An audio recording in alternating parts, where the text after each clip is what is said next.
There are Christians who will come to me and they will say, hey, just so you know, a belief in the end times, as you point out, is actually the minority of people in this country. Not the majority of people believe that Christian Zionism is a legitimate movement. Not the majority of Christians believe that Christian Zionism is a legitimate movement. But what I want to challenge Christians to question is why a violent movement, a belief system and ideology, the concept of the ethnic cleansing of the Palestinians, the material results of that belief that you recognize maybe as like a more progressive Christian or as someone who's not in that minority of the belief system of Christian Zionism. If you recognize that Christian Zionism is so harmful and it is causing actual genocide and violence against a specific group of people, if you can recognize that as a Christian, why are you okay with aligning yourself with that? Why are you trying to cling so hard to, no, that's not the right kind of Christianity. That's not the right kind of that's not what Jesus would want or whatever. Like, my question is, why aren't you doing more internal work to challenge your own beliefs? Like, I think we have to ask ourselves why such a violent belief system can even originate from your mythology, from your doctrine, your dogma as a Christian.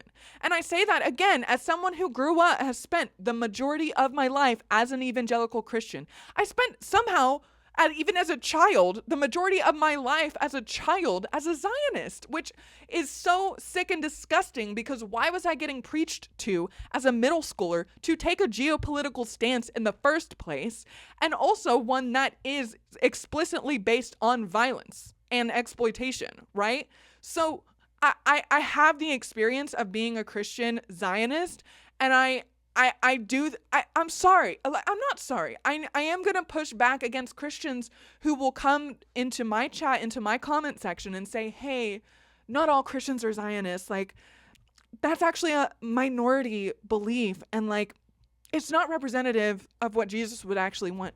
Why are you okay with it being under the umbrella of your belief system, of your ideology in the first fucking place? Okay, because this is not just a matter of, oh, not all Christians believe in the Holy Spirit or something like that. This is not all Christians believe in a genocide. Do you understand? Like, there are very real material, there's very real specific harm being done to people in the name of your belief system. In the name of your belief system. It doesn't matter. It doesn't matter if the majority of Christians don't support Zionism, which actually I would argue, again, that the majority of Christians do, because even if they're not saying, hey, I'm a Christian Zionist, the majority, I'm going to argue that because Christian Zionism, or Zionism itself, has such a prevalent stronghold, both religious and non-religious, in the mainstream narrative, I'm going to argue that most Christians are some form of a Zionist. Okay? I am. Even if they don't adhere to the specific dispensationalism theology of the end times, even if they don't specifically think that the Jewish people are God's chosen people and according to the Bible deserve their own land in a part of the world that already had an entire population existing there. Forget all of that. I think that it is so important for everyday Christians who, by the way, I'm always saying on my channel, I'm not trying to exclude everyday Christians. I'm not trying to attack everyday Christians.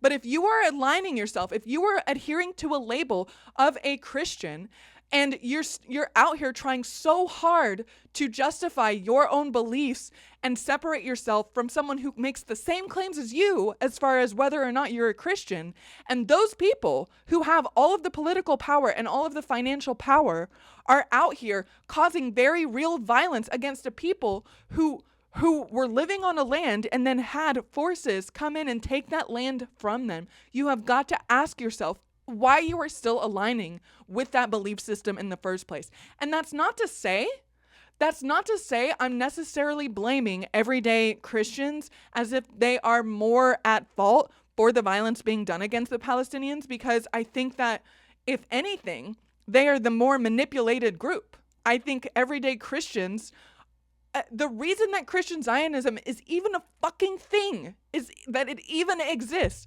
is because of a propaganda machine, is because of very real and underlying manipulation tactics that are trying to get you to give your votes and give your money to these groups, to these individual political leaders who are justifying violence in the name of your religion. Okay, so yeah, I'm going to push back on that. I am. I just am. Jesus would definitely not be a Zionist. Okay, that's fucking fine. I don't care. The man is dead. I don't care if Jesus would be a Zionist. I don't care. Why? Why does it matter what Jesus would or would not be? I understand that apparently the majority of people in the United States believe he's going to come back and will maybe make clear his stance on the conflict in the Middle East, which is not really oh my God, I cannot believe that 55% of people in the United States believe Jesus is going to come back. But here the fuck we are. Here the fuck we are. I don't care what Jesus would support. You need to stop. For those of you who are saying whether or not Jesus would support Palestine, you need to stop outsourcing your own critical thinking and your own morality to a man who died 2,000 years ago. What would you support? I don't give a fuck what Jesus would support. What are you doing? How are you speaking out? Okay? Because the man is gone. I don't care. I don't care what he would or would not say. What are you saying? What are you doing? Honey bunches of oats. This is why I always say I don't care what you believe. I care about how it manifests.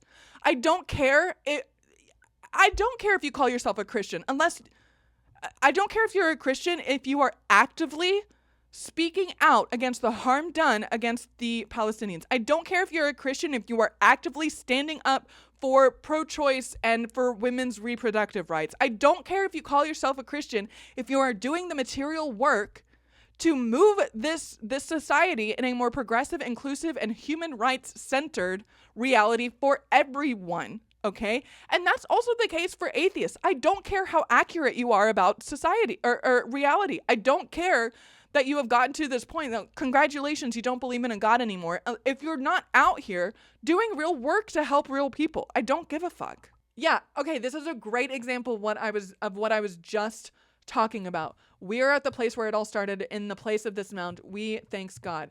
This is first of all, how many times has a colonial settler movement used rhetoric like we are helping to civilize this community, this land, this people? That is always textbook ethnic cleansing rhetoric. We are not afraid of the word occupation. We are liberating Gaza and settling it. We are at the place where it all started. In the place of this mount, we all thank God. We are all giving force to God, giving force to tens of thousands of our brave soldiers that right now fight in Gaza to bring us the security, to give us victory, to make us proud. So again, I'm not an openly anti-theist person in the sense that I think that people who believe in God should have like less room to practice their theism. I think that everyone should have the freedom to practice their own religion in any way, shape, or form. I'm not anti-theist in that I actively hate on people who believe in God, but this is a great example of what I was just saying. If your belief in God results in this level of violence, you've got me fucked up. And in that sense, I am going to be a little anti-theist, because what the fuck are you doing? What the fuck are you doing? This is so sick to me. Don't come at me and say that you can't have a moral standing without a belief in God. Don't come at me and say that Christian morality is the only kind of morality when these people are openly saying that because of their belief in God, they are not afraid of the word occupation. You've got to be kidding me. I don't care what you believe. I don't care if you believe in God. I don't care if you believe in this flying spaghetti monster. I don't care if you believe in the tooth fairy. I don't care if you believe that a man who lived 2,000 years ago and died is going to come back to life sometime soon. I don't care about all of those beliefs inherently, okay? You can believe whatever you want. I will fight for you to practice your religion freely and with the dignity of your personal spiritual transformation. I want that for everyone. I am an atheist, but I do not care if you are. That's fine. I do not care what you believe until it results in the harm of others. That is when I take issue. Now, before you come at me, yes, I very often also check atheists whose actions result in harm against others. I'm not talking about them right now, but don't come at me and say atheists can be shitty too. I say that all the time.